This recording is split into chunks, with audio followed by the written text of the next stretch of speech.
Hey guys, welcome to the first episode of The State of the Second. This will hopefully be an ongoing episodic series where we talk about things that are happening with regards to our Second Amendment rights. Hopefully we'll have some good things to report on, but of course we'll have the negative things to report on.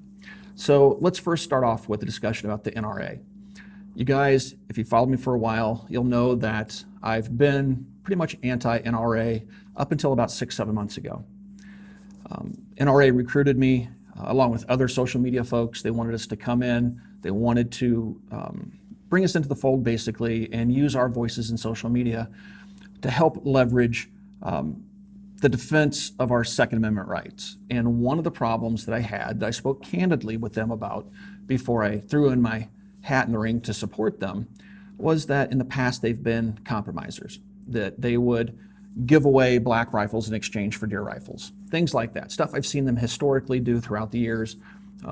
Being a 50-year-old man, I lived through pretty much all the big bans that you guys want to talk about, the 86 ban, the 89 ban, the 94 ban. I was, of an adult age when most of that stuff went down, or in the case of the 86 ban, I was a teenager. But I remember all of it very vividly. And I also remember the NRA's position and guilt and culpability in a lot of that stuff. And so that's where I've kind of historically been against the NRA. I mean, I told them this, and they know the story. But they approached me anyway and promised change. And I really did think that they were trying to change as an organization. But once I got inside and was able to take a look around, I realized that the organization was pretty seriously broken. It's a organization that, if you will, is at war with itself. There are two different factions, the no compromise faction and the old school, let's throw out the baby with the bathwater faction. Let's compromise, let's make a deal faction. And that faction is represented by Chris Cox and Wayne LaPierre. When I went to the NRA, proposed changes were going to be taking place. They were not only going to be very active in defending our rights, but being proactive in repealing existing gun laws that encroached grossly on our Second Amendment rights. And so that's why I decided, what the heck, let's give them a chance. And I joined forces with them. I recruited for them for a few months. And then Vegas happened. And I warned the NRA. I said, if you guys backstab gun owners just once, I'm out. And that's what happened. When the events unfolded in Vegas, the NRA immediately came out with a joint statement from Chris Cox and Wayne LaPierre. And the statement said, in essence, that they backed a ban on anything that would increase the rate of fire of a semi-automatic firearm, basically a bump stock. But it's not about the bump stocks. It's about semi-automatics. Always has been, always will be. But when they came out with that statement and said they supported the regulation of an accessory that doesn't change the basic function of a firearm, I was out. And I wasn't the only one. There were other social media folks that had been working with the NRA up until that point, and they were also out. So what does that mean? Does it mean that I'm anti-NRA, that I want to see the NRA crushed? No, that's not what it means at all. But I can understand how some of you guys may have interpreted my actions and comments to mean that, but that's not what I'm trying to do. Where I stand with the NRA is I'm currently a life member. That was part of my promise to them. If they kept their promise, which they did up to that point, of turning to no compromise and being proactive and fighting for our rights, I would become a life member. So I kept my word and I became a life member. I have no intention of giving up that life membership. I'm going to be a very vocal life member. They've already got my money. I can't get my money back. So I'm not going to give up that membership. I'm going to use it to vote and try to affect change within the organization. There are problems with that strategy, though. And the problem with that strategy is that the board and the way the corporate structure is of the NRA, it's very hard to affect change. They've been through a revolution, at least one, and the people currently in power wanted to make sure that that never happened again, that they couldn't be unseated or dethroned, if you will. So simply voting as a NRA member isn't necessarily enough to get the NRA to stop playing fast and loose with our rights and to come back into line as a no-compromise organization, something they've never been historically. They've always been a compromise organization. But my goal was to force change. And how do you force change? Well, you take away their money, because Wayne and Chris are employees, and they won't have a job if the company loses enough money. So I spoke out against them, as others did in social media, and they've lost a lot of members. I also felt that companies that supported them, companies like Midway USA, with their Roundup that give them over $14 million a year, I felt that they should feel the pain, that we should boycott them and force them to stop the NRA roundup, because that's where the most of the NRA's money comes from that operates on every year. It's not from membership dues, it's from huge donations from corporations to the tune of some $300 and some odd million a year. And a very, very small percentage of that actually goes to the ILA, which is a legislative branch, and the ILA is also the compromise branch headed up by Chris Cox. So I've wanted to force them to change by defunding them. Well, now we face another situation. Now I still have a beef with the NRA, and I want to take that beef up with them later. But right now, the enemy of my enemy is my friend. And we currently face some pretty nasty gun laws that are floating around out there. And we'll talk more about those later. But right now, my focus isn't on fixing the NRA and defunding them. My focus is now working together, getting gun owners to come together and focus our energies against those that do truly want to disarm us. The NRA is, if they're guilty of anything, it's not that they're anti-gun. I don't believe that for 1 minute. I just believe that they're horribly incompetent and they're afraid of a fight. They don't want to go to court. I liken it to this. Let's say that you're accused of a felony. You're 100% innocent and you have evidence to prove your innocence. Which attorney do you want? Do you want that attorney from Breaking Bad that has never seen the inside of a courtroom, that's just a fast talker and wants to make a deal? Or do you want O.J. Simpson's dream team? Do you want to fight to be free because you know you're right? Or do you want to compromise and give up part of your liberty, take a 2-year sentence versus a 10-year or 20-year sentence?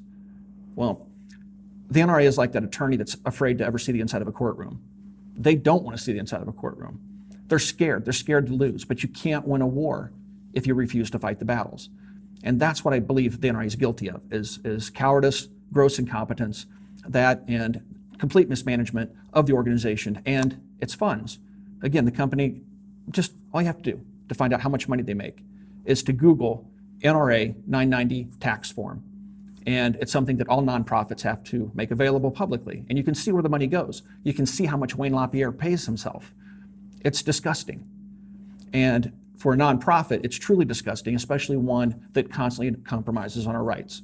But again, guys, I'm not trying to crush the NRA. That's never been my goal. My goal is to force change in the NRA, to bring up somebody like Pete Brownell, who I have 100% faith in, to steer that organization in a true no compromise direction. But like I said, we now face threats to our Second Amendment rights that are very broad in nature. We have Republicans at the federal level buckling under pressure. We have Republicans. We have Rubio out there saying that he supports raising the age to buy a rifle from 18 to 21. He supports a ban on rate-increasing devices.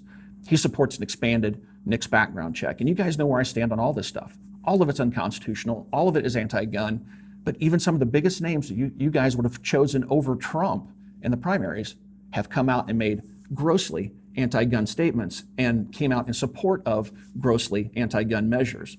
And that's what we need to focus our energies on right now. If the NRA starts to compromise, I find out about it, and I have eyes and ears all over Washington. I have friends in all sorts of places that give me information. If I catch wind of the NRA negotiating like they did in 1994, if I find out they're negotiating, I will bring that out, because that needs to stop. The NRA needs to take a no compromise position and fight the assault weapons ban of 2018, and to fight the NICS check system, which they won't. They wrote the original bill. They're proposing the fix. We're never going to get them to change on that. They're not going to come off that, but I'm still going to hold them accountable for it at some point. And also their support of rate increasing devices. If they start negotiating, they said on their public page, they supported the regulation of it. Then they came out later and verbally said they would oppose all legislation that would ban bump stocks or rate increasing devices. So they're talking out both sides of their face at the moment. Their website says that they want the ATF to regulate them, but they're opposing state level bans on the devices. So like I said, they're talking out both sides of their mouth. But if I catch them doing that, then of course we'll have to call them out on it, because we have to hold them accountable. If they're out there negotiating our rights away, then it's time to apply pressure to them. So right now, I'm asking that everybody comes together. The anti-gunners are unified against us. We need to be unified against them, because we've probably never faced a greater threat to our Second Amendment rights than we currently face right now. So for the moment, I ask that we all come together and focus our energies on defeating these anti-gun measures, the assault weapons ban of 2018, any magazine bans that may be coming down the pipe, the bump stock bans, which I've explained, have nothing to do with bump stocks. It has everything to do with rate increasing devices. You need to be well read on that and don't just say, oh, let's just give them bump stocks and they'll go away. They're never going to go away, guys. There's nothing you can give them except all of your guns to get them to go away. And I'm not even sure that would stop them. They probably still want to imprison us simply because we touched a gun at some point in our life. So guys, I hope that clarifies my position with the NRA. The last thing that I want to touch upon is YouTube and how they've been treating the gun channels in particular. It's not just the gun channels that YouTube has been targeting. YouTube has been seemingly targeting, taking a political position, left versus right, and favoring left and punishing those that have a conservative viewpoint.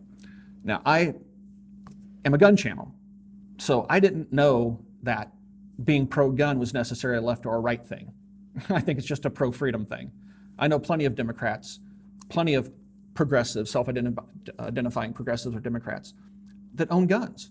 So I didn't know that the Second Amendment was a left or a right thing, but apparently it is, at least to some of the management at YouTube, and that's why we've been targeted when they've brought in moderators from the Southern Poverty Law Center and unleashed them to clean up the content, presumably.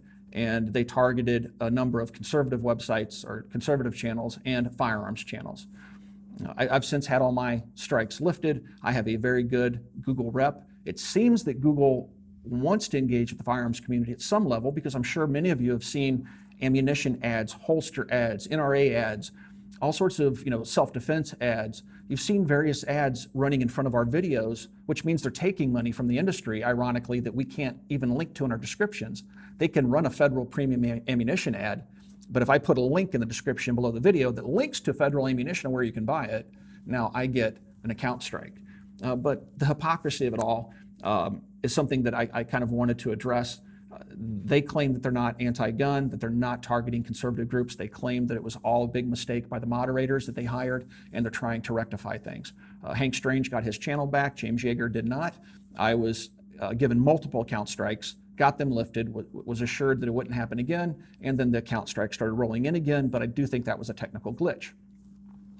So at the moment, the assault on firearms channels and right-leaning channels seems to be over, but I can't speak for other channels, but at least in the firearms space, most of my peers I've spoken with seem to agree that YouTube has pulled back and we're no longer receiving those account strikes or being harassed. And Google apparently wants to keep us around because they did give Hank Strange his channel back.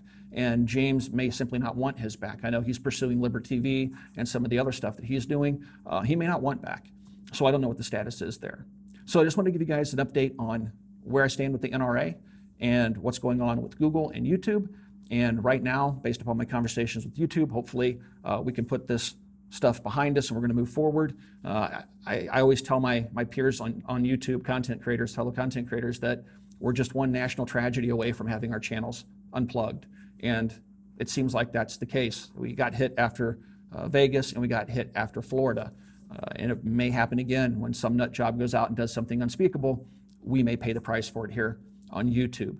All right, guys, thank you for supporting the channel for 10 years now. It's greatly appreciated. There's a number of ways you can support the channel. First of all, we are viewer supported. And you can support us by going to patreon.com/militaryarms. We have all sorts of incentives. You get direct access to Jason and myself. We will answer your questions. We do free giveaways, all sorts of cool things. Just follow the link down below and check it out. Also, check out forgedfromfreedom.com. We have the Mac collection t-shirts, the 40 Sucks shirt that you see here. It's available along with a whole bunch of other t-shirt designs, and it's another great way to support the channel. And then finally, if you haven't already, please swing by and check out Copper Custom, which is our online store. Swing by, check it out, buy something as simple as a Mac patch, and get a free 1-year membership to GOA. Anything you purchase from Copper Custom, doesn't matter if it's a patch or if it's a firearm. Just go into your cart and you'll see a red banner that says add a GOA membership, 1-year membership for free. Add that to your cart. Won't add 1 cent to the total. Check out, purchase whatever it is that you were buying, and now you have a 1-year GOA membership. Guys, thanks for watching. Thanks for all those years of support. We'll talk to you soon.